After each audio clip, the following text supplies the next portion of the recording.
নমস্কার বন্ধুরা, কিচেন অপশনটাই চ্যানেলে আপনাদের স্বাগত। আমি আজকে করে দেখাবো চালের গুঁড়ো ছাড়া কিভাবে সুজি এবং নারকেল দিয়ে দুধ পুলি করা যায়। চলুন ভিডিওটি শুরু করি, আশা করি ভালো লাগবে। এখানে আমি একটা প্লেট নিয়ে নিয়েছি, এর মধ্যে 1 কাপ সুজি এবং 1 কাপ চিনি এবং দিয়ে দিচ্ছি 1 কাপ কোরানো নারকেল। এরপর আমি সব মিশ্রণটিকে ভালো করে মাখিয়ে নেব। আমি এখানে 1 কাপের রেশিওতে বললাম, আপনারা যদি এর থেকে বেশি পরিমাণ করেন তাহলে সব কিছুই সমান সমান দেবেন। আমি এখানে সব কিছু ভালোভাবে মাখিয়ে নিয়েছি। এইদিকে গ্যাসে কড়াই বসিয়ে দিয়েছি। কড়াইটা একটু গরম হয়ে গেলে নারকেল, সুজি, চিনি মাখানো পুরটা কড়াইয়ের মধ্যে ভালোভাবে দিয়ে দেব।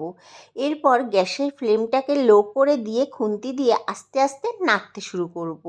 আস্তে আস্তে চিনিটা গলা শুরু করলে দেখবেন একটা আঠালো ভাব চলে আসবে। যেমন আমরা নাড়ু করলে নাড়ুর পাক দিই, ঠিক সেরকমই করতে হবে।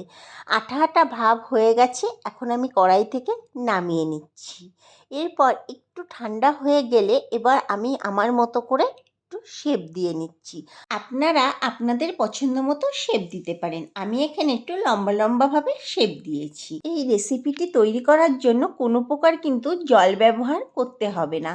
লক্ষ্য করে দেখবেন আমি কিন্তু কোনো জল ব্যবহার করিনি। পূর্ণ পুরটার শেপ দেওয়া আমার হয়ে গেছে। এরপর আমি গ্যাসে কড়াই বসিয়ে দিয়েছি। এর মধ্যে আমি দিয়ে দিচ্ছি দুধ। আমি এখানে 1 লিটার দুধ ব্যবহার করেছি, মানে লিকুইড দুধ 500 করে প্যাকেট, মানে 2টো প্যাকেট। দুধটা ফুটে উঠলে আমি দিয়ে দিচ্ছি 1/2 কাপ মতো চিনি। যেহেতু আমি পুরটাতে চিনি ব্যবহার করেছি, এখানে একটু কম চিনি ব্যবহার করতে হবে, নয়তো বেশি মিষ্টি হয়ে যাবে। দিয়ে দিলাম 2টো তেজপাতা এবং 2টো বড় এলাচ থেকে দানা বের করে নিয়েছি, সেই দানাগুলো। এখন আমি ভালো করে নাড়িয়ে নেব।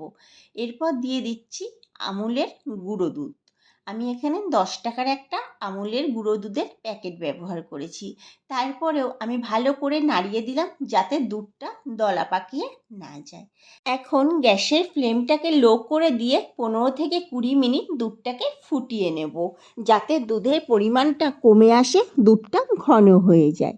দেখুন আমার দুধের পরিমাণটা কিন্তু আস্তে আস্তে কমে আসছে। কড়াইয়ে দুধের দাগ দেখলেই আপনারা বুঝতে পারবেন। এখন আমার দুধটা অনেকটাই কমে এসছে ফোটাতে ফোটাতে। এখন দুধের মধ্যে পুলিগুলোকে দিয়ে দেব, কিন্তু একসাথে দিলে কিন্তু দলা পাকিয়ে যাবে। একটা একটা করেই দিতে হবে। আস্তে আস্তে সব পুলিগুলো দুধের মধ্যে দিয়ে দিলাম। এরপর আমি দুধটাকে আস্তে আস্তে নাড়িয়ে দেব। খুব তাড়াহুড়ো করা যাবে না, তাহলে পুলিগুলো ভেঙে যেতে পারে। এখন 2 থেকে 3 মিনিট ফুটিয়ে নিচ্ছি। ভালোভাবে ফুটে গেলে উপর থেকে আমি দিয়ে দিলাম একটু গুঁড়ো দুধ। তারপর ভালো করে নাড়িয়ে দেব যাতে দুধটা দলা পাকিয়ে না যায়। আবারও আমি 2 থেকে 3 মিনিট ফুটিয়ে নামিয়ে নেব। বেশি ফোটানো যাবে না, তাহলে পুলিগুলো ভেঙে যেতে পারে। এখন একটা বাটিতে নামিয়ে নিচ্ছি। আমি দুধটা কিন্তু এরকম পাতলাভাবে নামিয়েছি, কারণ ঠান্ডা হলে এটা ঘন হয়ে যাবে। তৈরি হয়ে গেল আমার নারকেল এবং সুজি দিয়ে দুধ পুলির রেসিপি। আমার এই রেসিপিটি দেখে বাড়িতে একবার ট্রাই করে অবশ্যই দেখবেন। আশা করি খুবই ভালো লাগবে। রেসিপিটি যদি ভালো লেগে থাকে একটা লাইক, শেয়ার এবং চ্যানেলটিকে সাবস্ক্রাইব করে পাশে থাকার অনুরোধ করছি।